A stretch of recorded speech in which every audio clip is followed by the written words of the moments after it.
How's it going, everyone? Data here, and welcome back to the Detroit Red Wings franchise mode here in NHL 26, beginning the second half of year number 1 of the data plan here in 2025-26.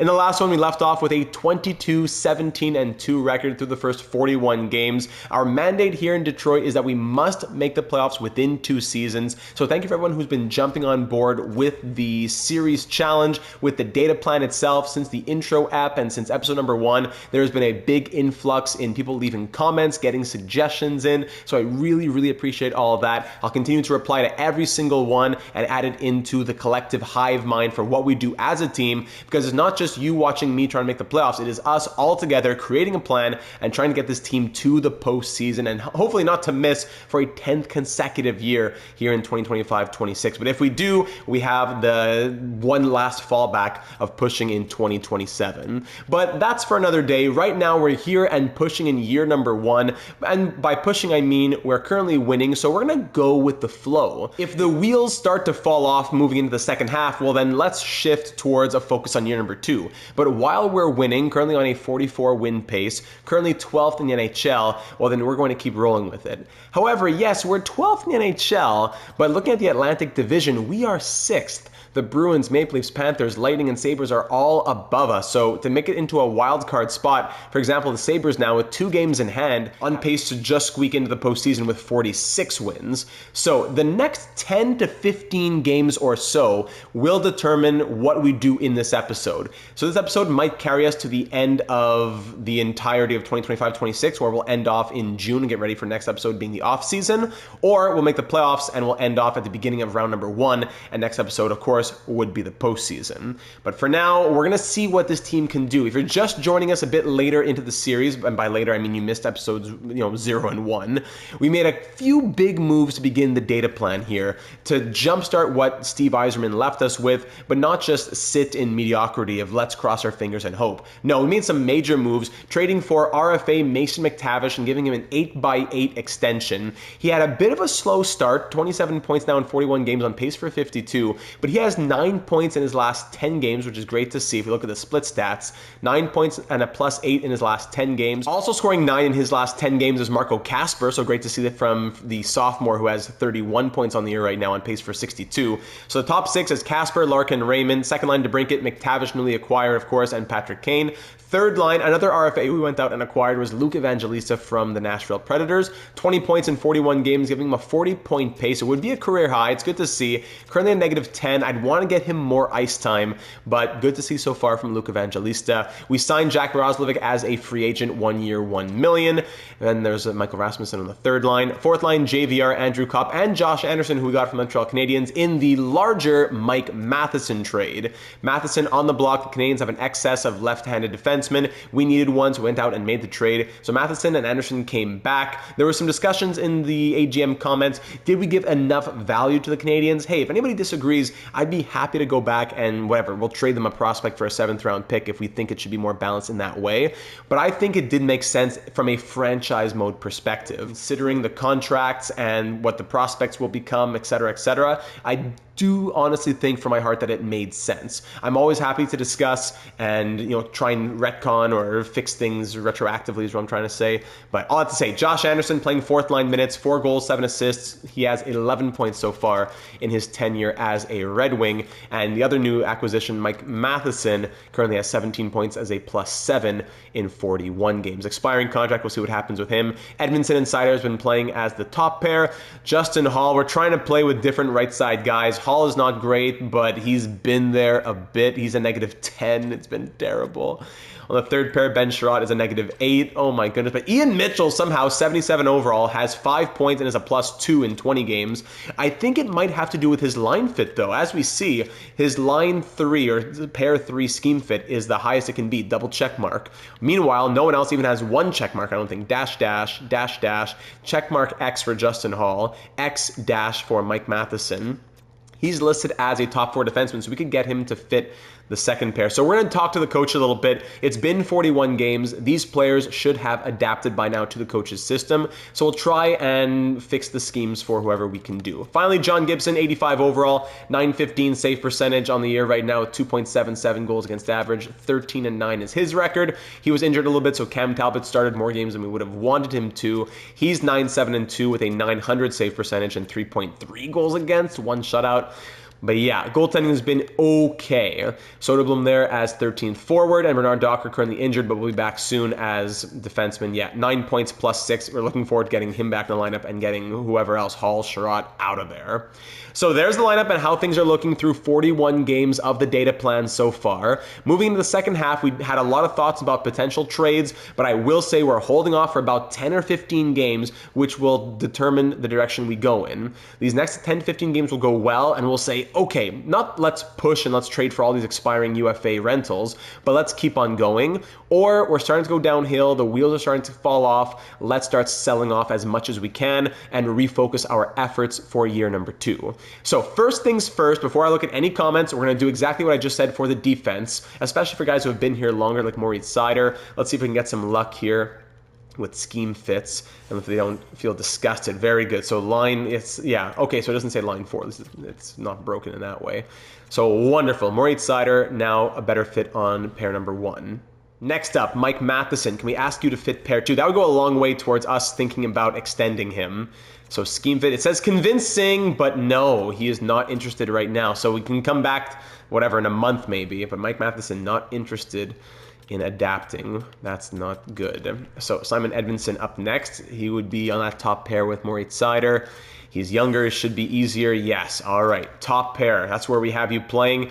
I mean, he might also be a second pair guy at times if Matheson bumps up, but that's what we'll say for now. And it's just those 3 really. We ask Sherratt to fit the second pair, the third pair. I don't know. Let's wait and see on who's going to go where once Bernard Docker is healthy. But it was 0-0-0 on the chemistry. Now it's +1. So Edvinsson and Seider, they only get the +1. That's crazy, even with the X factors. But Matheson, not a good fit, unfortunately. Ian Mitchell fits well. So that's what we'll do for now, I guess. That'll just be it there. Next up, we'll take a peek at some of the AGM comments left in the last one. As always, each and every one is replied to. If ever it's not replied to, it's because YouTube is not showing it to me. Sometimes you might comment and it shows up for you, but not for me. That's the only reason I wouldn't reply to it. But if it's there, if I see it, it's getting replied to. Can't feature all of them. It would take a good 40 minutes, but we'll just gloss over a few of them. Starting with Gavin, who said, wow, some big moves on the first day of the data plan. I was expecting a slower start to the series, but as a Flames fan who has experienced mediocrity for years, I'm on board with the push. That said, I don't think any more moves are necessary nearing the deadline. I say stick with the team we have. Improvements will be a lot more reasonable at a more reasonable price in the off-season. But my trust in the data plan has only increased. Looking forward to the second half. Much love. Gavin, much love back to you. Thank you for your thoughts. I love this comment from Sam, which said, hi Data, great video once again. Thank you, Sam. Jumping down, first to start off, I like the direction we're going in, though I don't see us as a contender at the moment or turning into one with the current outlook. The simulation thus far has been relatively fair to us, and it makes me think that we ought to push for the playoffs this year and next to give us some breathing room so we can rework this roster in the future to become a cup contender. Reworking the roster will be a multi-year undertaking, and buying us the time we need is a good start, especially with how the first half went. Very well said by Sam, and taking the challenge that we have on our shoulders into consideration. Continuing on, we absolutely need to get younger and more talented, and so that may mean moving on from some older pieces that may not be that helpful given the situation, whether it's salary or production, doesn't matter. And it's unfortunate, but we have our mandate. That's the thing we need to focus on, showing we're capable of returning a lost franchise to its former glory. I'll leave it here for this one and get some suggestions out later on, but I'm excited for the challenge ahead. Let's go Red Wings. Sam continued on by leaving another book of some thoughts. Some ideas that include Celia from New Jersey, Raquel from the Penguins, Boone Jenner from the Blue Jackets, Ferraro from the Sharks. So many different directions that we could go in if we decide to do that. So we're going to keep all of those in mind. Thank you, Sam. A great comment here from Cheating Heel. We'll just look at a few points from it. Cheating Heel says, I've got to say this team performed better than I expected so far. My main concern, though, is that although we're 5 games over 500 and 12th in the league, we're only 6th in the Atlantic, which is what we just covered before. I'm not saying we need to sell off right away, but if we're still behind by the deadline, we'll have to be sellers. Jumping down, whatever way we end up going for the rest of the season, I don't think we should commit that kind of money to what will be a 38-year-old Patrick Kane next season. Patty Kane, it was close to $7 million, right? It was 6 point something he wanted for an extension. Although he's producing well, I think he's on like a 55-point pace. That would be hard to excuse when we want to have money available in free agency. Cheating Heel says we either try to make a run with him this year and let him walk if his demands aren't going down, or we ask him to waive and trade him before the deadline. Trading him would also give Luke Evangelista a better opportunity and more ice time. For Matheson, it looks like he isn't what we expected as far as a top production D-man. I'm also not convinced that we should extend him. Trading him to a contender for picks/prospects probably makes the most sense, and we could then use those assets to go and get Vince Dunn from Seattle if we want to, since Matheson for Dunn would make a lot of sense for the Kraken. So if we did move out Mike Matheson, we'd have to have an idea in mind, unless we're full-on selling, because there's no world where we can say, okay, Sherratt, Hall, Mitchell, all these guys are going to get us to the playoffs.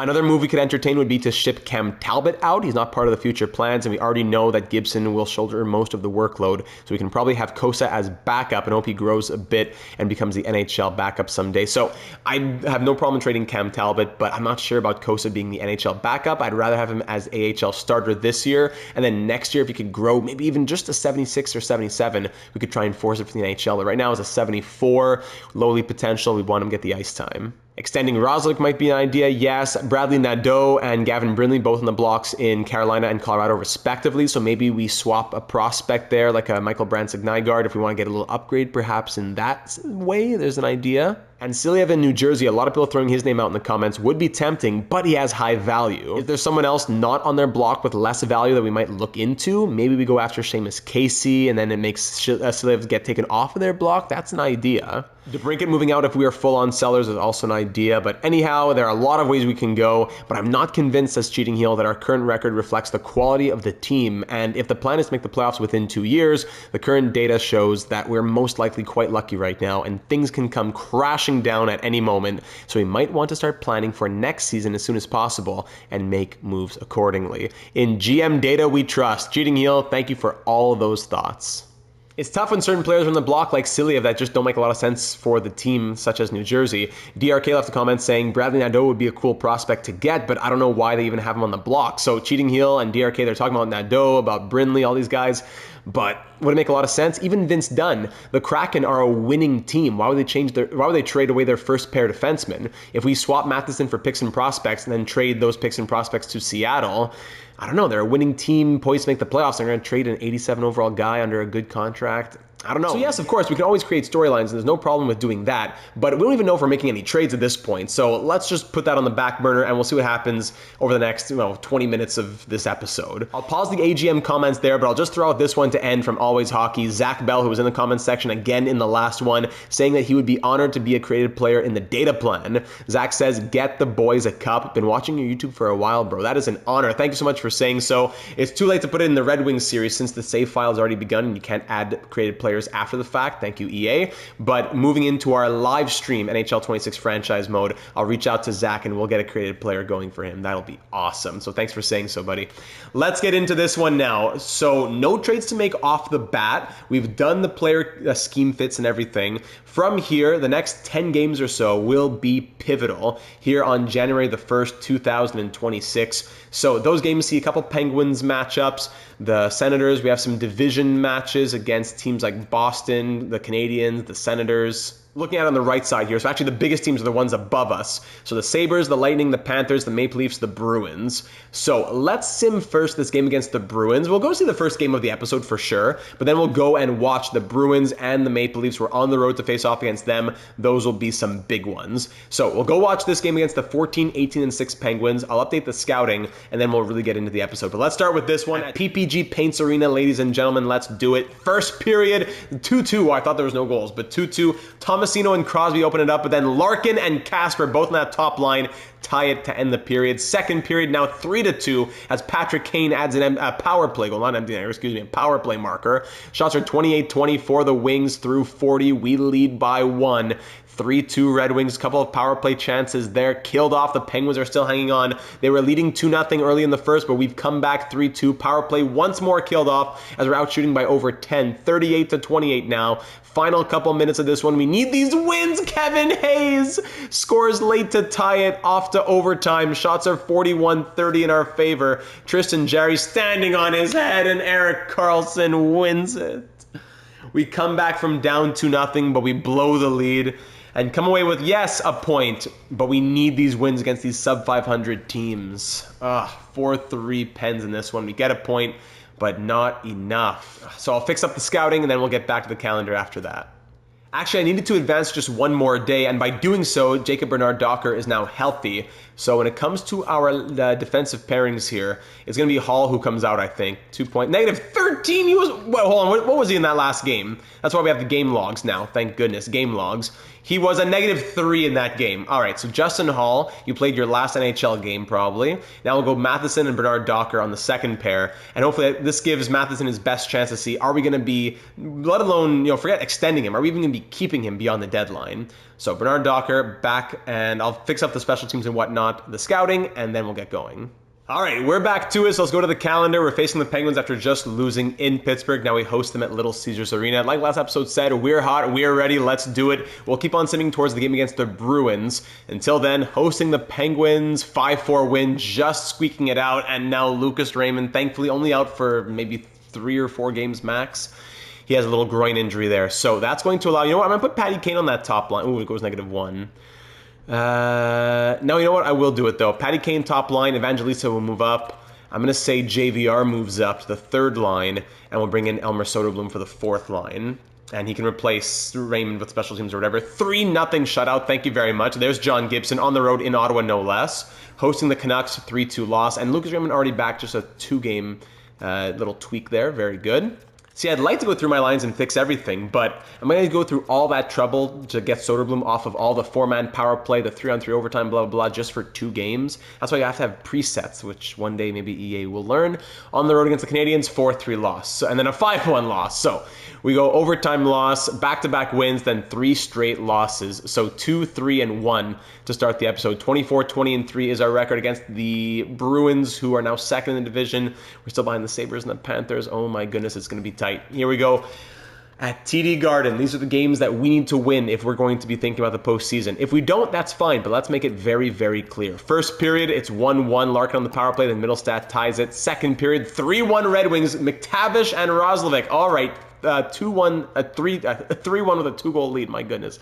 Here in the third period, on the road, power play for the Bruins. Killed off power play Red Wings to put it to bed. No killed off. Still just a 2-goal lead, the worst in hockey, but we're outshooting the Bruins by quite a bit, and time is ticking away in a huge divisional matchup, even still 35 games away from the end of the season. Josh Anderson puts it to bed, 4-1, the final. As the shots end 38-27. These are the games we need from John Gibson, yes.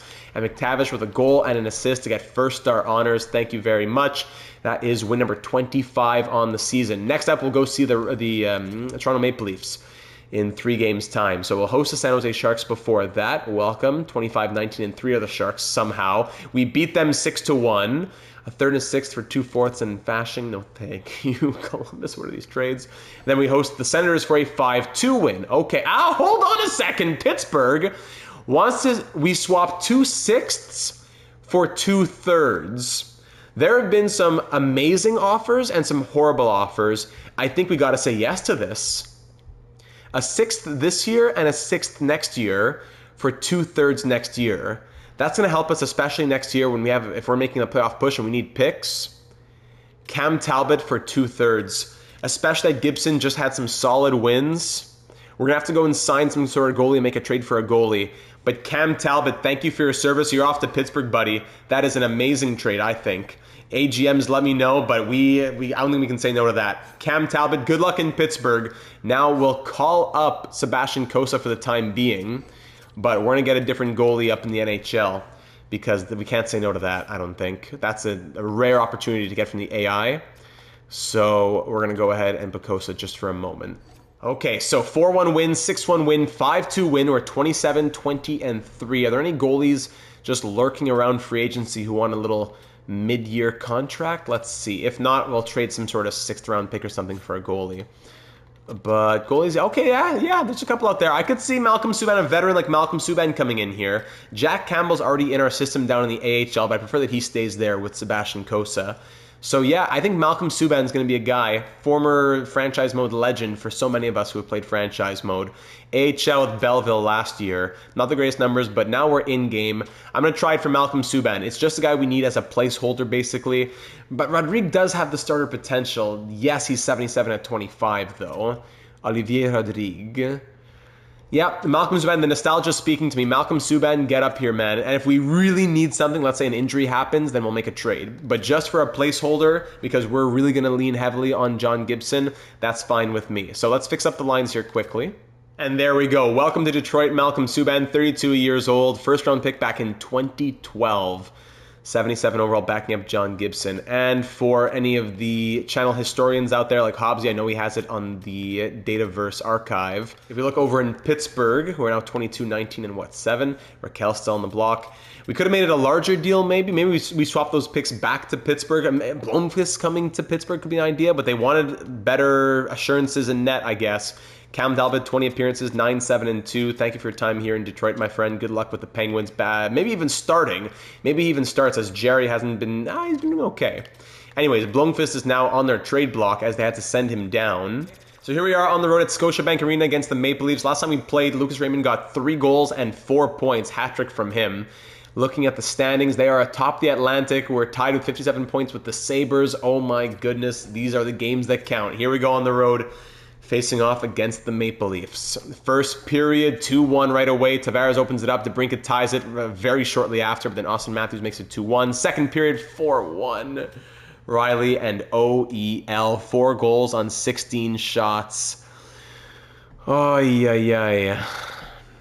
We're rolling with Gibson. He's our guy. And we only get 1. We can only get 1. Call it a night. 1 on 31. We outshoot them 31-26. But Joseph Wall stands tall. Tough loss. I mean, we're not chasing Toronto. Head coach replaced. We're not chasing Toronto, but those divisional games are the most important ones. We'll continue on now. No back. I'm going to keep Gibson in for the game against the Wild. No other back-to-backs are really coming up. Let's just go see a big game against the Avalanche, let's say. We'll sim 4 more. On the road against the Minnesota Wild. 6-4 win there. Okay. Cop in a 7th for maybe, but that's a bad contract. I doubt that works out. It makes sense.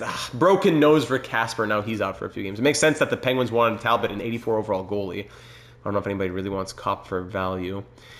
Anyways, DeBrincat will move up. Evangelista will move up. JVR will move up. And Soderblom will come in for Casper being out of the lineup. All right. So 6-4 win we just saw. No thank you, Boston. 6-4 win against the Wild on the road. 6-3 win. Nate Danielson sore knee. Oh my goodness. On the road in Winnipeg.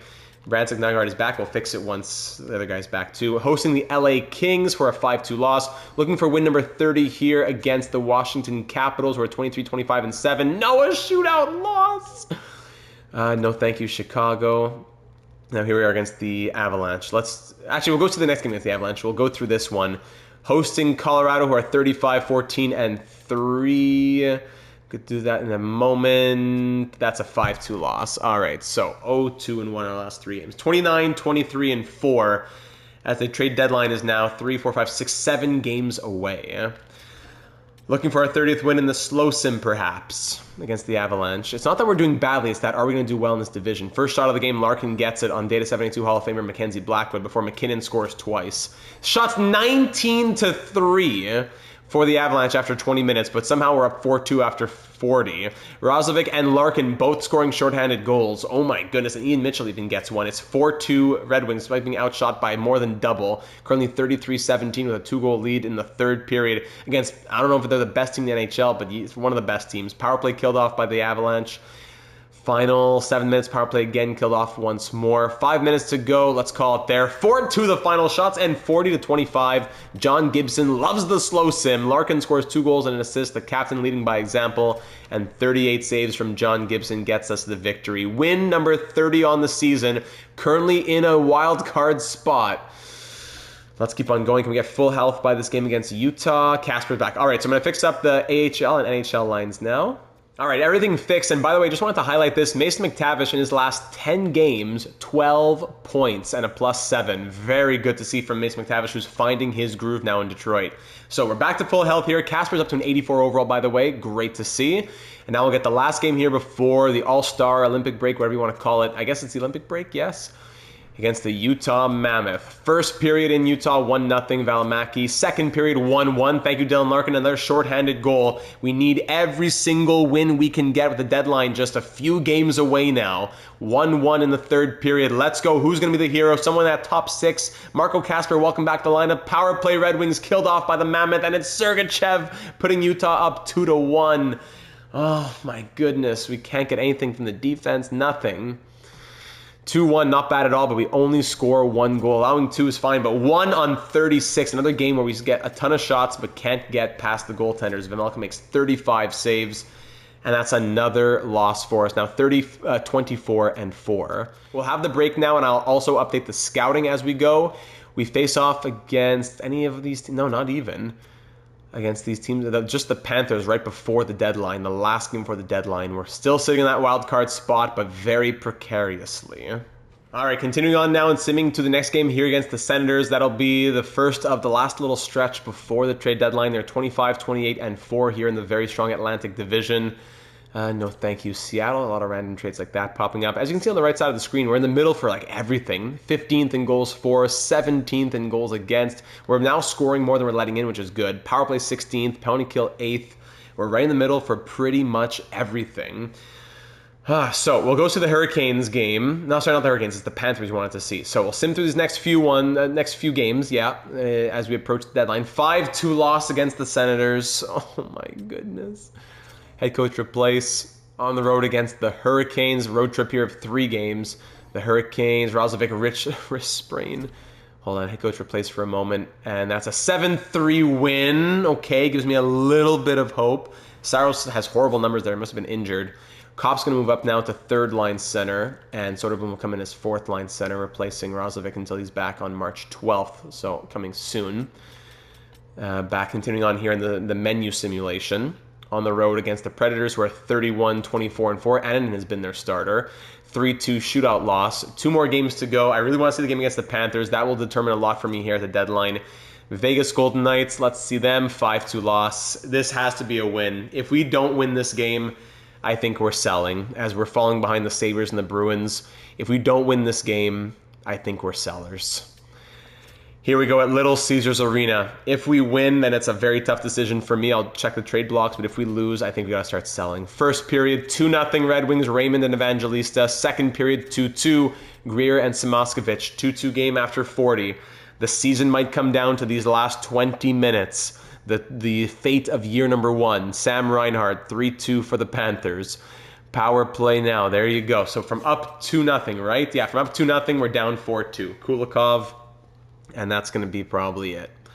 5 minutes to go. So I'm glad we sold a guy like Cam Talbot then. Get picks where we can. From up 5-2 to losing, from up 2-0 to losing 6-2 against the Panthers.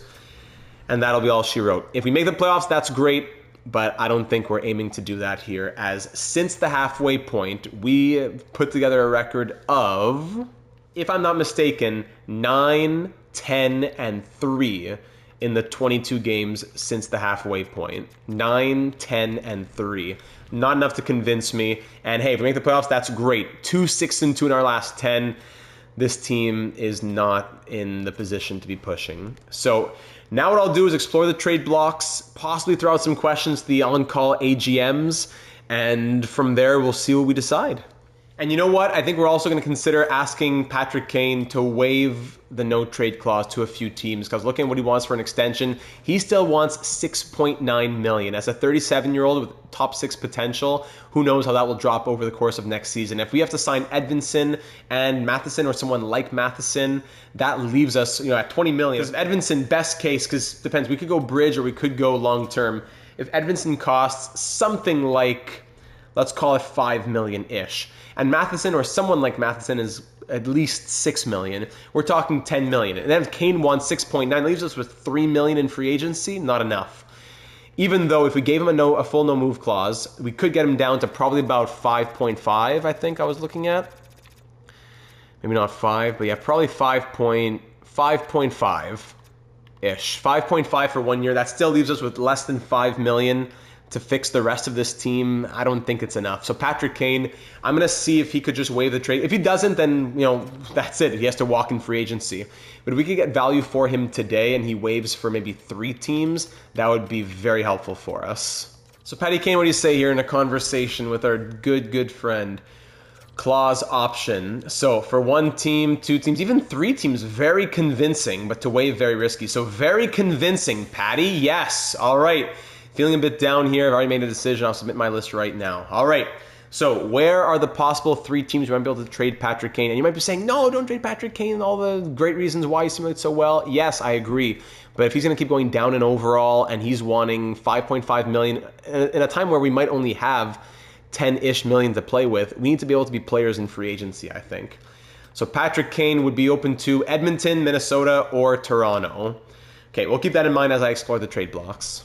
Okay, so I've done some searching around the NHL, and I have a few possible trades in mind. We're going to start off with Patrick Kane, who I wasn't wanting to trade. I wasn't planning on moving him at the beginning of this franchise mode series, but having top 6 potential and wanting 6.9 million, or we get him down to 5.5 on a no-move clause, at 37 with that potential and everything, it's not really going to be able to happen. He's on pace to be a 55, 54, 55 point player, which is good, but 5.5 million good at his age? I don't know. So he's open to going to Edmonton. They don't have enough money. Minnesota, they're a 500 team. Or Toronto, who actually look to be like the best option as a 40-win team right now. The Maple Leafs, however, don't have much of interest that could come back to us. When we look at rookie skaters especially, only Easton Cowan, who has really any value. Nimala is 24 at 73. I'm not as interested in that. But Easton Cowan, 75-20, not on their block. But if they want Patrick Kane as a 40-win team to finally go after the Stanley Cup, they have to pay up. So Easton Cowan, currently 32 points in 54 games in the AHL. Do I think he's going to be the biggest potential guy to grow? I don't think so, but he's a prospect with value, and we can always flip that if we would need to. So Easton Cowan and maybe a couple of 6th-round picks come back. I was hoping for some value, but the Maple Leafs are not going to want to trade players in the position that they're in. Maybe Michelli could be a guy that we think about to stay on the team for the future, but they're trying to use him to win right now. When it comes to deadline moves, you don't usually see a team trading out one of their players when they're in a position to be pushing. It's going to be just picks and prospects. So Patrick Kane to the Toronto Maple Leafs. This is crazy to be thinking about, but I'm not convinced by this record, and the data plan has to be in full effect. What do you say here, Toronto? Not interested in doing that. Can we try just a 6th in 2026? Value's too far off. They don't want to trade Cowan, but I'm not just going to take a package of a 3rd and a 4th or something. They don't have a lot of picks. So can we get back our own 7th in 2027? No. Straight up for Easton Cowan, they would do it. They would do it. Patrick Kane for Easton Cowan.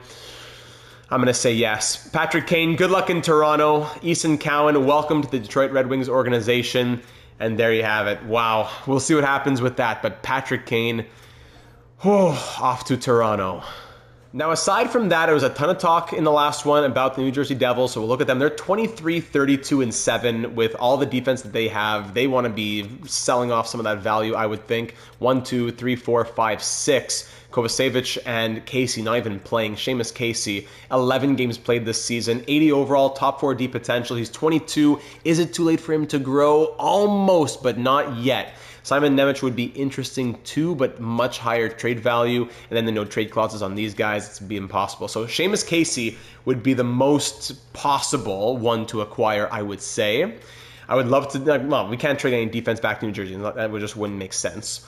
Rookie skaters, we don't have a lot. It's just them trying to get some value for a very disgruntled player who hasn't gotten a lot of playing time. They don't want any of these guys. What do they want? They're buyers. Really, they're buyers. Okay, well, if you're buyers, then what do you want here? Skaters mashing the block. Sorry, I'm on the wrong team. Silyev hopefully comes off the block once Casey gets traded, but I don't know. Maybe they just need more players to expire on their blue line. Anyways, sorting by trade value. Jack Roslovic could be a guy. Andrew Kopp, it's too tight in their cap space. Maybe Soderblom. Maybe they would even want a JVR. Jack Roslovic has been good for us. I would prefer to keep Jack Roslovic. Maybe we have to trade him, and it might take, because I don't want to dip into the picks anymore here. JVR. If I give you Roslovic and JVR, is that what you want for Seamus Casey? They value him that lowly potentially? I would want to keep Jack Roslovic. He was a good bottom six guy for us. But if this gets it done, and 16 goals and 27 points in 60 games, not bad at all for a guy playing 13 minutes out of free agency. But we'll find guys like him in free agency again. Maybe he even comes back. But New Jersey wants him. They're buyers. And I don't feel as comfortable giving up. I don't know, like we could trade Michael Rasmussen, let's say. But then that's $3.2 million. Do they have money like that? $3.2 million? Rasmussen for Casey straight up, I would consider that, but they don't even want it. Rasmussen and JVR, I'm not sure. JVR, 15 points in 37 games. Michael Rasmussen, 6 goals, 11 assists, -10. He hasn't been getting a lot of ice time either. Would they do this? No, they wouldn't. So we'll go back to Roslovic then. Roslovic and JVR for Casey. Still wouldn't do that, really. They want Justin Hall. I mean, do they just need someone as a 7th defenseman? I'll give you a 7th defenseman, Justin Hall, at 50% retained just to dump him, and then you can let him walk to free agency after. I mean, if New Jersey really want to be buyers, then so be it. JVR, Roslovic, and Hall, 3 pieces for their somehow push. And then Seamus Casey, who, yes, we know has value, but in their eyes, they're scratching him. He's now 22. He hasn't shown much for them. They dump Seamus Casey. They get 3 pieces for their supposed push. And I guess we could throw in a pick. Or do we force them to take a young player just because they would probably want a little bit of insurance there too? Mazur, 72-23 with medium top line potential. Carter Mazur. Sure, let's just throw him in there. But then now they have more than 50 skaters, of course. No, we're just going to do it like that. With the 7th, it goes through, and they accept it. Thank you, New Jersey. Seamus Casey, welcome to Detroit. How about that? Devils, good luck in your push. And maybe they keep some of those players. I don't know what their plan is, but we can only help the AI GM so much. There you go. So we'll get Casey in there, and we still have a little bit more to think about. Now if we go to find trade, anyone else that we could dump? JVR was a good one. Anyone else that we could dump if we look at years left on the contract here, those expiring deals? Bernard Docker, I'd love to bring him back, actually. Wallinder, I don't know. Sherrod, I doubt anybody wants him. We could maybe see what teams would give and then scale it down a bit. Like instead of 2 6ths, we take 1 6th from the Hurricanes. They want a top line prospect and a 6th, they know. A 4th and a 6th from the Kings. Maybe the Hurricanes, maybe we give them Sherrod. Hold on, here's Sherrod for 1 6th instead of 2 6ths. We'll just take 1, yep. And then how about, what if we do that prospect swap we were talking about where Brandon Nygaard moves out, 68-20, in exchange for you want to move, what's his name, Nadeau, for whatever reason, who's 77-20, medium top 6. So instead of taking, or maybe I'll just take out the picks entirely. Brandon Nygaard for Nadeau, and then here's Ben Sherratt to just say good luck for the playoffs. That would almost go through just on its own. So I'll throw, yeah, this is a good place where Sherratt getting tossed in makes sense because there's very few areas where it would make sense. Can I just get a 7th back, and not just this year but next year because we desperately need some picks?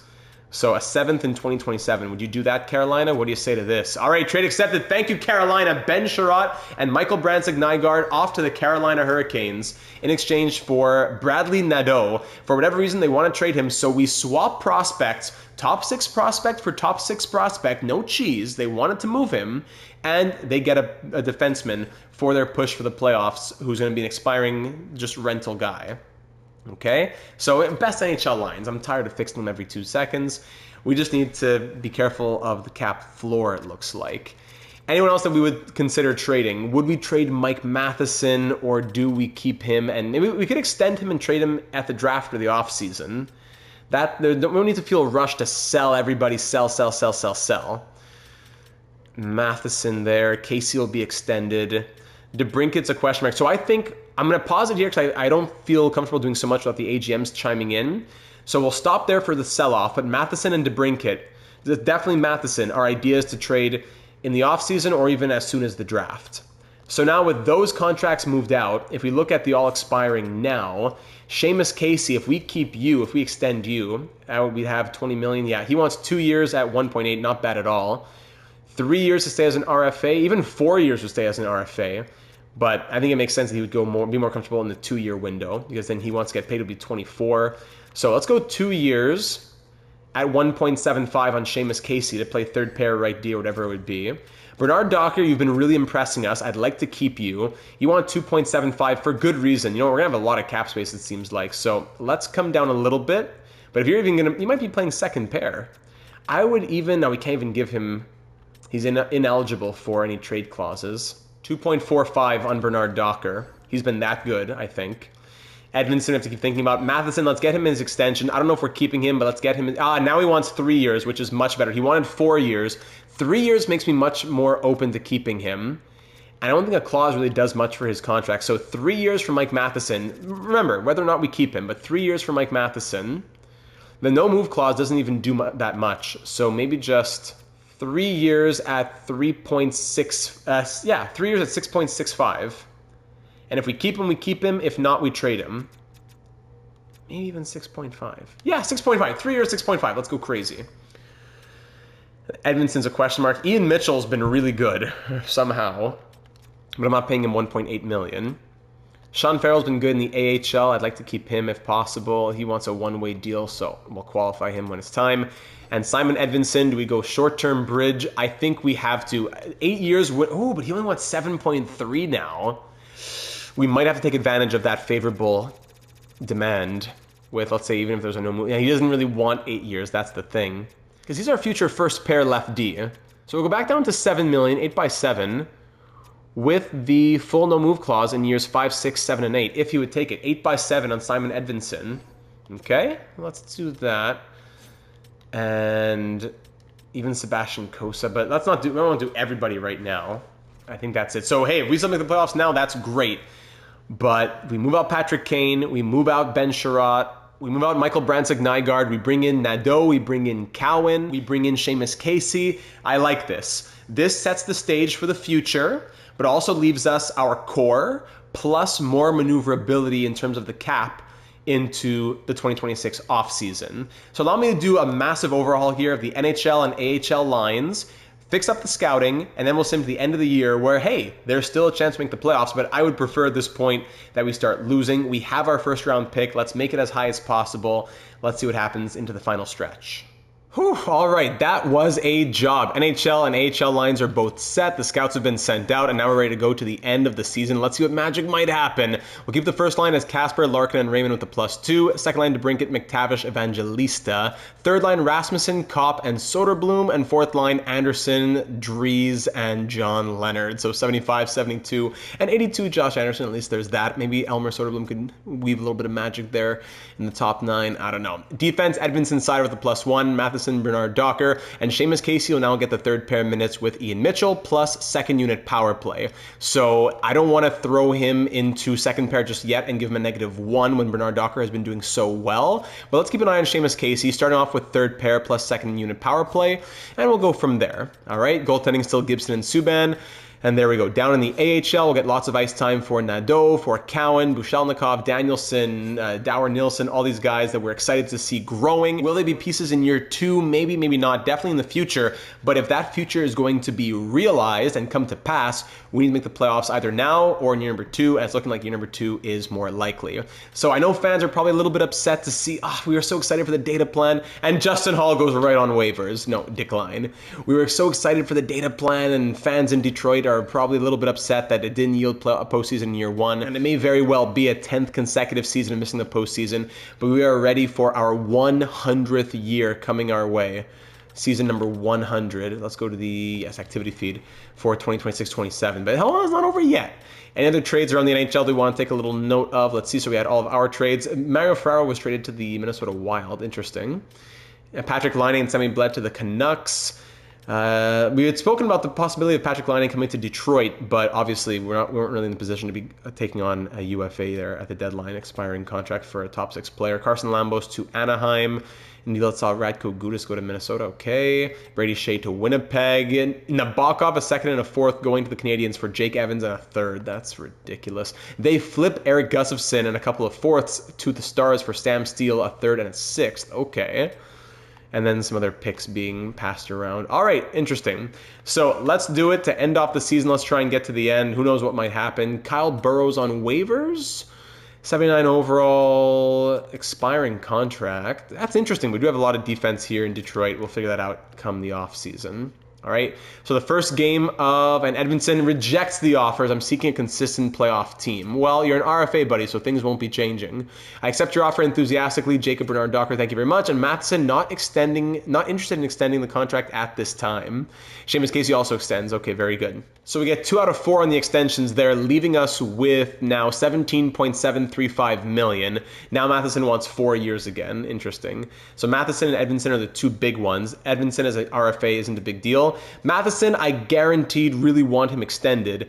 Am I convinced that we're keeping him? No, not at all. But I want to get value out of trading him. So that's why let's give him a good contract that he can still try and make himself worth if he could have a strong end to the season. But if not, then we're going to move him. So no clause. He wants the 4 years now. And we can go down to, what, 6.5? 4 years at 6.5. We wanted to do 3 years, but now he really wants 4 years. So 4 years at 6.5 with no clause. Let's see what Mike Matheson says to that. We're going to keep trying until we get him signed, I think. So here we go on the road against the Devils, who are 23, 33, and 7. Yes, they're trying to make that big push somehow, some way. First period, 2-2. Raymond and Leonard score for us. Brown and Hamilton for them. Second period, 4-3 Devils. Pesce and Mercer. Anderson gets one back for us. And third period ends 4-3. Another regulation loss, which is, that's where if we're going to miss the postseason, let's lose as much as possible. Then let's really get set for year number 2, which is going to be very exciting. There's been a lot of excitement in year 1. We're setting the table, but there's more to come. I like the moves that we made. I'm glad that a lot of our moves, as Mike Matheson declines that trade, contract extension, excuse me, I'm glad that a lot of our moves have been for pieces who will be here beyond this season. So guys like McTavish, Evangelista, etc. All right, so the losses keep on coming now. 4-3 loss, 3-0 loss, 6-4 loss, 6-4 loss. Very good. 5-2 loss. Wonderful. Let me see here. Turn off auto-rotate goalies. Yes, so that Malcolm Subban can play a little bit. John Gibson taking a beating, but hard to do any better with the team that he has in front of him. We're now 1-8-1 in our last 10 games. Good. Let's tank it now. Straight to the bottom of the league. Let's do it. And let's just sim. Let's just keep it running. So that's what now? 1, 2, 3, 4, 5, 6, 7, 8 consecutive regulation losses. Wonderful. 3-1 loss. The Bruins now 4-2 loss against them. Keep the L's coming. This is when we want to see the L's now. 4-1 win against the Senators. There you go. Sabres in Buffalo. We beat them 5-4. Now here comes the winning streak, right? There you go. 4-2 win. There's 3 in a row. That's exactly what we were expecting. 4-3 shootout loss. Let's keep on going towards the end of the year. Philly, we beat them 5-2 on the road. I wonder if we'll finish above 500. John Gibson, healthy. Okay, no problem. Rangers 4-2 win. Wild 3-2 win. Yeah, we're 3 games above 500. 4-3 loss. We're 5-1 loss. We're not technically eliminated yet. Yeah, 5-1 win, sorry, I should say. 3 games left in the season. 38, 35, and 6. New Jersey Devils coming up now as we host them. I wonder what happened to their record. 34, 38, and 8. They made a big push, actually. 5-1 loss, so they beat us there. We shut out the Lightning 3-0 somehow. And now we're facing off against the 50-win Panthers to end the season. Let's give it to Malcolm Subban. And even let's try Seamus Casey on this pair with Mike Matheson, I wonder. On that second pair. All right, last game of year number 1 on the road in Sunrise, Florida. Don't even come home after this one. Just go straight to the beach as soon as the final whistle goes. First period 0-0. Second period 1-0. Marco Kasper being outshot 13. Oh, now the shots jumps for us. Did I see something wrong there? Mike Matheson power play goal 2-0. Made 3-0. Luke Evangelista. There we go. We'll beat the 50-win Panthers to end the season. Larkin power play goal. Shutout from Malcolm Subban, right, in the last game of the year. Mike Matheson has 2 goals. We're up 5-0 against the 50-win Panthers as Malcolm Subban will end the season with back-to-back shutout victories. Wow. We outshoot the Panthers 36-20 and end the year with back-to-back shutouts. 20-save shutout from Subban, 2 goals and an assist from Mike Matheson, and the Red Wings win 5-0. So we were on pace to win, what did we say, 44 games? Was it on pace for 42 or 44? Either way, we end with 40 wins. Kind of just on the outside looking in, 40, 36, and 6. All things considered, not a bad season. I think a lot of potential to build on from here. Did everyone play game 82? No, not yet. Let's advance a day. And now everybody played. All right, wonderful. So a better record than I thought we'd have after we sold off, but we end with a record of 40, 36, and 6. And that was good enough for, let's see, 20th in the NHL. All right, 20th in the league. Oh my goodness. So 3.10 goals for per game. That has us closer to the top than the bottom, actually. More in the middle, but closer to the top than the bottom. Goals against at 3.07. So we scored in the end 2 more goals than we let in. That's very nice. 3.07 goals against was pretty much in the middle. Actually, now that I scroll down closer to the side you don't want to be on, power play ends at 17.6%, so that would be 8, 9, 10, 10th in the league, and penalty kill at 85.8, so yeah, not bad there. That's 8th, 9th in the league, tied for 9th, something like that. Okay. 19, 20, and 2 at home, 21, 16, and 4 on the road. And at the deadline, we were like 1, 8, and 1. But we end the season 7, 2, and 1 in our final 10 games. Great. All right, point scoring on the season. Dylan Larkin, the captain, scores 79 points, 34 goals from him. Great production. I didn't look at the stats really with how bad things were going, but he ties his career high actually of 79 points. All right, new career high in goals at 34 from the captain. Very good. We'll need a lot from him next season. Well done to Dylan Larkin. Lucas Raymond scores 78 points right there on the first line alongside him. 2 points shy of his career high that he set in 24-25. Alex DeBrincat scores 73 points. Good. Will he be sticking around for next season? I wonder. Good season from him as he, what did he have? Only 1751 of ice time. Okay. Mason McTavish definitely slowed down as the team around him got worse, but he scores 59 points in the end for a new career high. Yeah, I like what we saw from Mason McTavish in his first year as a Red Wing. Luke Evangelista had a big surge playing second line minutes. 23 goals and 53 points in the end. That's huge. Looking at, let me look at just the split stats here. His last 10 games, 9 points in the final 10 games of the season. Wow. Okay, Luke Evangelista, I see. I hope that gives him some growth over the offseason now. Marco Kasper also, he slowed down. 51 points in 78 games, though, in the end is still great from the sophomore who sets a new career high. Makes sense. Good to see from Kasper and Evangelista. Mike Matheson in the end, 39 points and a +1, playing 21-17 of ice time. Does he stick? Big question mark. Moritz Seider, 28 points +2. I'm surprised it wasn't more than that from the 88 overall defenseman. Edvinsson also had 28 points as a +6. Andrew Kopp, 26 points. He saw more ice time towards the end of the year. Could we dump him sometime next season? Do we use him in the last year of his contract? We'll have to figure that out. But definitely a bottom 6 player regardless. Josh Anderson, 25 points from a fourth liner. Hey, we'll take it from the contract dump. Michael Rasmussen, this guy, he got some ice time chances. Only 23 points and a -11, while Anderson and Kopp are doing even a little bit more. Only 6 goals from him. Jacob Bernard Docker scores 18 points and is a +3 as just an 81 overall. So I'm happy to have him on that extra 1-year extension. Soderblom had 14 points in 60 games. Ian Mitchell, 11 points, -1 in 61 games. So maybe he'll be back next year. I don't know. John Leonard on the fourth line, 75 overall, scores 8 points in 19 games. Seamus Casey, what did he do as a Red Wing? 5 points, -13 in 19 games. But he played 17 minutes of ice time per night. That's what mattered. Give him the ice time. Even if it's really rough ice time, he's getting the ice time and opportunities that he wasn't in New Jersey. Seamus Casey, by the way, former second-round pick, yes, in 2022. Sheldon Dries, 1 assist in 19 games. And now the goaltending, John Gibson ends with a record of 29, 28, and 4 with 2 shutouts, a .909 save percentage, and 3.00 goal against average on the dot.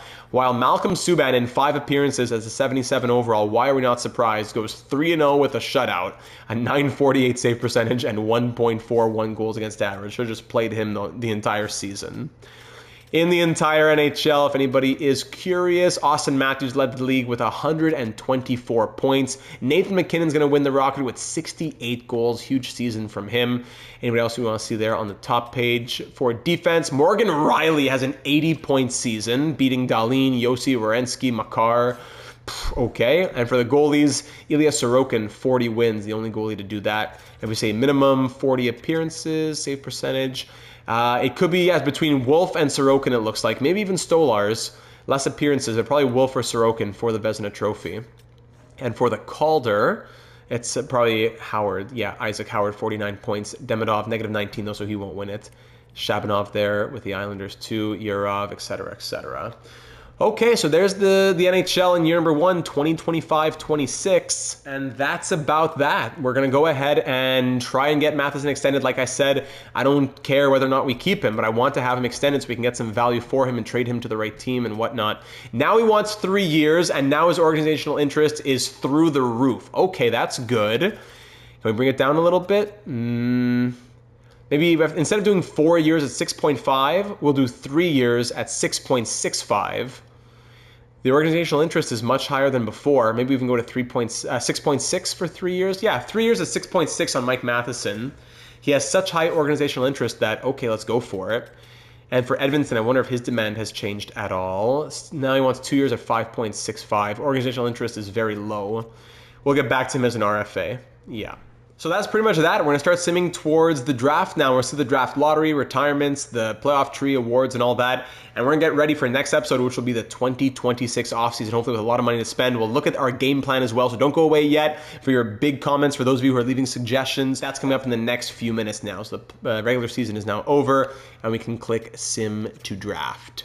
Mike Matheson accepts the offer enthusiastically. All right, thanks, Mike. There you go. No trade clauses or anything, so very tradable, or if we decide, very keepable. Not the craziest number for a top 4 defenseman with no trade clauses attached. Love to see that. So that's the biggest piece of business. Now we're going to sim to the end of the end of the postseason, excuse me. Check out all the winners, go through the draft lottery, and make a plan for the draft, free agency, trades, and everything else. And your 2026 Stanley Cup champions, ladies and gentlemen, are the Edmonton Oilers. Connor McDavid, Leon Draisaitl, and the team finally get it done. Stanley Cup champions, making a 3rd consecutive final. Draft lottery time, and no luck for us. Wasn't expecting much as the 13th place team, but Washington does jump from 5 to 1. Philadelphia drops 1 to 2. Utah 2 to 3. Ottawa, blah, blah, blah. But yeah, we are still there at 13th overall. All right, we'll keep on going towards the draft. Retired players now, not much usually in year 1. Nicholas Backstrom, yes, of course. Ryan Suter, Shea Weber, all these guys. No big surprises. Goaltenders, Jonas Enroth, legend. All right, so yeah, a lot of random teams making the playoffs. Chicago, Nashville, San Jose. Weber, Backstrom, and McElrath are now all scouts. That's cool. Any retirements for us here? Nope, looks good. The draft injuries, don't need to do those. And now here we are at the draft. Our stopping point, let's look at what the postseason had in store, or what the postseason entailed.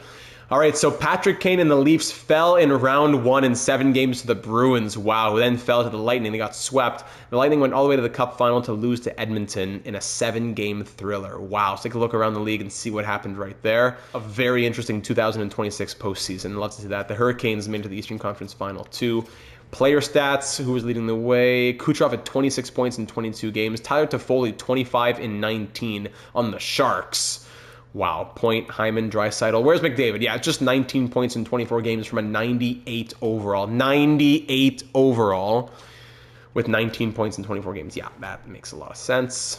And now we'll think about our off-season plan. All right, so let's start with the draft class. I want to keep this pretty tight so I can get all your thoughts in one place. And you don't have to go through a half hour of the video of me finishing off in the outro. Let's try and keep it all in one place. We pick at 13 with our own first. We have Dallas's second, and then our third, followed by our 7th. So if we want any more picks than this, we're going to have to trade around for some picks. But in the year 1, 2 draft, stuff like that, it's more about quality over quantity, I think. I wouldn't want these random 19-year-old bottom 6 potential guys from the real world. We want the generated prospects usually. But for the first pick at 13, that's going to be where we get a very good player. With the draft including the created players, like, of course, Gavin McKenna and all those other guys.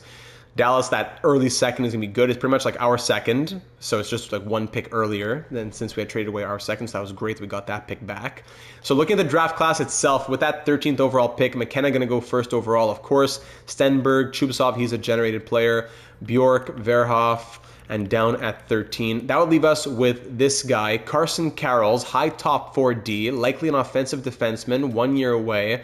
Maybe he's not offensive defenseman. He's similar to Marc-Edouard Vlasic. I'm not sure. Adam Novotny, right before him, ranked 12th as medium elite. I wonder if he might drop. 1 year away, similar to Nathan McKinnon. Okay. This guy's generated, Viktor Fedorov. He is 1 year away, similar to Phil Kessel, also medium elite. I wonder if we just do a little trade up, right? Mathis Preston, 1 year away with medium elite as a sniper. Then Ryan Rubrick, Ethan Belschutz, these guys who we've seen in previous series. Then we get into the top 5 and whatnot. But around our area, there's also Adam Valentini. I forget what his potential is. He's one of the created players. He's in rest of the world, so we never got him scouted. I think he's probably medium elite. I don't quite remember Adam Valentini. Then there's Brady Wassilin. He's 1 year away as a high top 6 playmaker. Then there's Adam Nemec, high top 6 playmaker again. This guy, how come he didn't get scouted? Unknown. What? That's weird. I don't know why this guy wasn't scouted. High top 4 offensive defenseman, Chase Reed. Then who's this guy? Max Aho, medium elite playmaker, right winger, NHL ready, similar to Patrick Kane with A+ puck skills. Whoa, whoa, whoa. Maybe we think about him. Bergqvist, NHL ready, similar to Jeff Carter. Daxon Rudolph, 1 year away, medium top 4D. Murnix, 2 years away. Aram Olsen, 1 year away, 2 years away. Yes, of course, Oleg Kulibiakin. Yeah. So there's a ton of talent here. Let's just say that. And then our second pick, somewhere in round 2, if it's 13, maybe it's something around like 45-ish. I forget what the exact pick was. Yeah, we could be able to get a good top 6 forward or top 4D. Something over here. There's Diorio, Alessandro Diorio. There's Joe Iginla for real guys. And there's also generated guys. But yeah, looking forward to hearing your thoughts on that. I don't think any of them are NHL ready. This guy here, Ivan Vasyunov, is NHL ready, but as a defenseman, we've been burned by that way too many times in the past. We know that's someone who's going to be like 78 overall but never grow. And everybody else, yeah, in the late first round, etc., 1 to 2 years away. Sorting by potential, if you want to think about acquiring any later picks and things like that, we see not much for guarantees. Low elites over here, this guy Frank, Jacob Frank, low elite gem. Also this right winger, Spencer Nygren, 6'3", low elite, could be a guy we target for sure. Any other top 6s who are going late? Top 6 forwards, we see at 56, Kosick, Noah Kosick. Low top 6s, a couple in the hundreds. Haynes, Morin, former low franchise Zachary Morin, right? Medium top 4D into the 40s, 130. Alalori, low top 4D. All right, so that's it for the draft thoughts. Lots of ideas, lots of potential avenues to go down. For the contracts, currently $28.379 million in cap space, all expiring. It's going to be a heavy focus on Simon Edvinsson, who's grown to an 85 overall. We'll see that in a moment. He only wants 4x5. So do we do a 3 by 5.5 as a bridge and keep cap space, allowing us to still have like 13 million? Or we go 8 by, what? 6, it can't be, hold on. I wouldn't cheese it like that, but maybe 8 by 7? We go 8 by 7. He's not even that interested. I mean, we could try 8 by 7.5 with a clause. Oh, there's a lot of ideas there. Interesting. Yeah, now it still leaves us with over 10 million to play with in free agency and no one else really to sign. Yeah. So that's our contract situation. Who might the pending free agents be? Who knows who's going to drop, but just in theory, looking at the forwards, there could be Nechas, Ovechkin, Malkin, Tuck, Lee, Kempe, Zuccarello, Tarasenko, Kuzmenko, Kane. Yeah, what did Patty Kane do in Toronto, I wonder? How did he do over there in the end? Patty Kane, 18 points in 19 games, and in the playoffs, 4 points in 7 games in their round 1 exit. That was brutal for them. Giroux, Schmaltz, Ben, Heinen, Pajot, Shabinov, Evander Kane, Bunting, Arvidsson, JVR. What? JVR up to an 84 overall. What did he do with the Devils? 11 points in 20 games as they made their push for the postseason. Up to an 84? What? Roslovic grew to an 84 as well. Jack Roslovic, what did he do? 10 goals and 13 points in 16 games with the Devils. So you know what? That makes me feel better about getting Seamus Casey. They did amazing with New Jersey. I would have wanted to keep Jack Roslovic. I know people were saying to keep him, but if it took that for Seamus Casey, then I kind of understand. And that's for the forwards. Potential defensemen out there: John Carlson, Ekholm, Trudeau, Wallman, McDonough, Alexiak, Radish, Burns, Mikola, Gudis, Fowler, Murphy. And that's all 84 overall and up. Everybody else below that. And for goaltenders, out of curiosity, Stolars, 89 overall Stolars now. Bobrovsky, Gustafsson, Anderson, Markstrom, Skinner, Talbot, and everybody else below 84 overall. Talbot with the Penguins went 8, 11, and 3. I mean, he played a lot of games. They paid, a couple picks to get him, and there you go. So that's the potential free agency situation. Anyone whose UFA rights we might want to acquire, let's consider that. And finally, what do we want to do in terms of our own lineup? So let's start by looking at the progress reports. Let's see who grew, and then we'll get an idea of our lineup moving into next year with who grew into the NHL. Luke Evangelista up to an 85 overall. Will it stick? We'll find out. But Luke Evangelista had a strong end of the season, and that could get him to a full-time second-line role. Yes. Easton Cowan grew from a 75 to a 77. With Grand Rapids, 7 points in 17 games, -5. Okay, Bradley Nadeau down there with Grand Rapids as well. He had 16 points in 17 games. Okay. Simon Edvinsson at 85, Marco Kasper 84. Bushelnikov, does he make the jump from the theoretical KHL to the NHL next year as now a 78 overall? I wonder. Raymond at a 90, Larkin 90, Rasmussen down to 81. Is he someone we dump? John Gibson, can we roll with him as the starter as an 84? Bernard Docker, Sider, and everyone else, yeah, no other growth there. And then in the system, we see some other prospects who are still growing, but Lombardi, yeah, guys who would make the NHL, no one really. Dower Nilsson up to a 75, that's nice. Carter Bear up to a 72. Farrell to a 77, but he's going to be an AHLer, I would think. Sandin Pellick up to a 74, very good. He scored 48 points, yeah, probably another year in the AHL, but I really want to keep fostering his growth as much as possible. Trey Augustine, 75 overall now. Plant 73. Danielson 76. Did I miss Sebastian Cossa? No, he's still 74. Sebastian Cossa, 17, 18, and 4. 40 appearances down in the AHL. Not great numbers in the playoffs there. Trey Augustine, are we putting more eggs in his basket? Does Cossa become expendable? Does he become our NHL backup? I don't know. A lot of ways to think about it. So for the lineup next season, if we consider that, looking at forwards, we might have a top 6 of 1, 2, 3, 4, 5, 6. I think that works fine with the top 6, actually. I don't think we need to make any changes there. But in the bottom 6 and on defense, that's where changes might come. Anderson, Kopp, Rasmussen, is that our third line? And then fourth line, Soderblom. And then what rookies might make the jump? And then they go to the third line, and guys like Rasmussen and Kopp and Anderson get bumped to the fourth line. Also possible. And then for the defense, Sider, Edmondson top pair. Is Matheson sticking around? That's a huge question mark. If he is, probably second pair with Casey. And then third pair, Bernard Docker with maybe Albert Johansson? Yeah, that's a possibility. Yeah. Okay.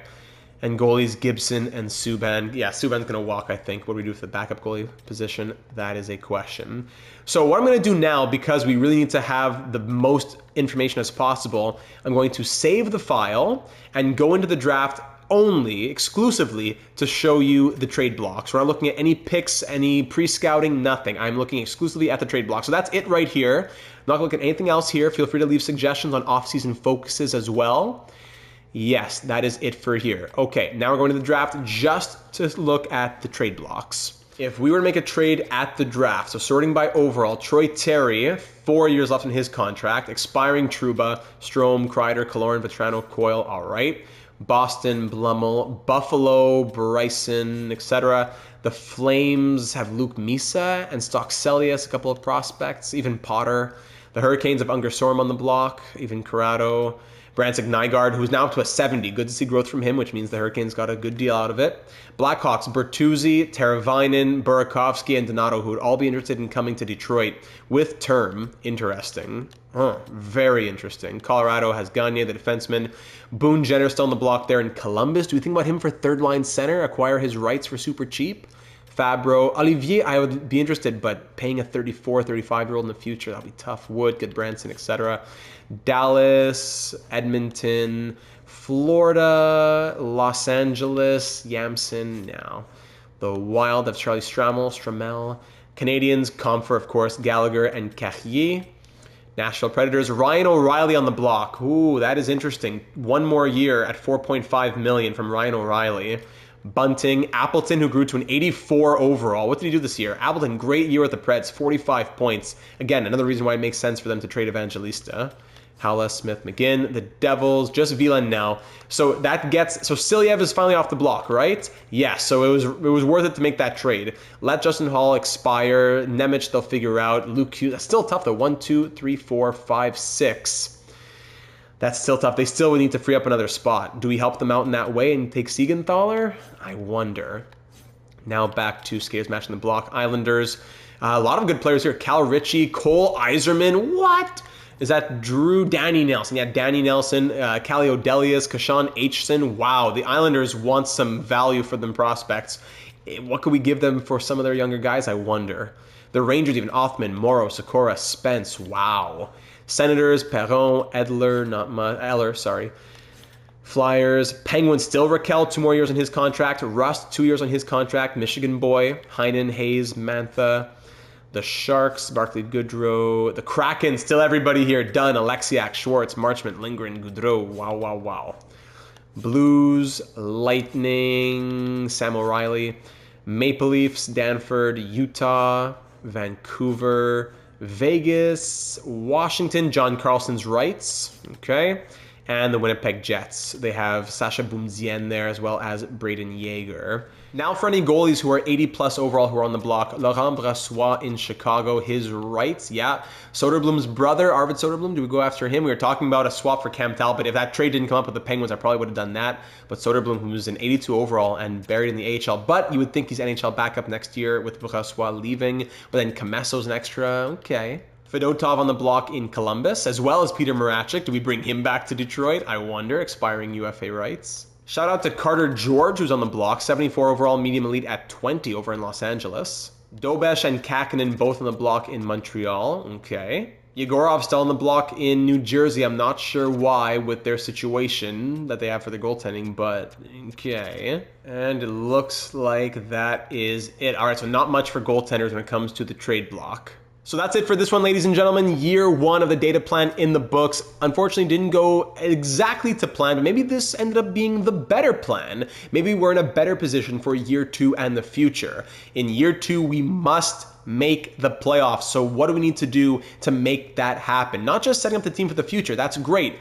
But we want to make sure that the playoffs are made in year number 2, because if not, then that brings the GM data era to an end right then and there. Keep in mind our draft picks, we pick at 13, 44, 77, and 205. In 2027, we have no first, but a second and 3 thirds, no fourth, fifth, sixth. So if we want to make some trades with picks involved as well, keep that in mind. We traded those later picks to get these higher picks, but it's still nice to have later picks for those late gems and whatnot. So keep that in mind, and that'll do it. So many ways we could go, so I'm super excited to read your thoughts moving into year number 2 of the data plan, the 2026 draft and off season coming your way in the next one. So get in all your thoughts down here in the YouTube comments or over on the Discord server, link in the description. Thank you so much for watching and being a part of the series, whether you're watching, adding your thoughts, or writing novels in the comments, whatever it is.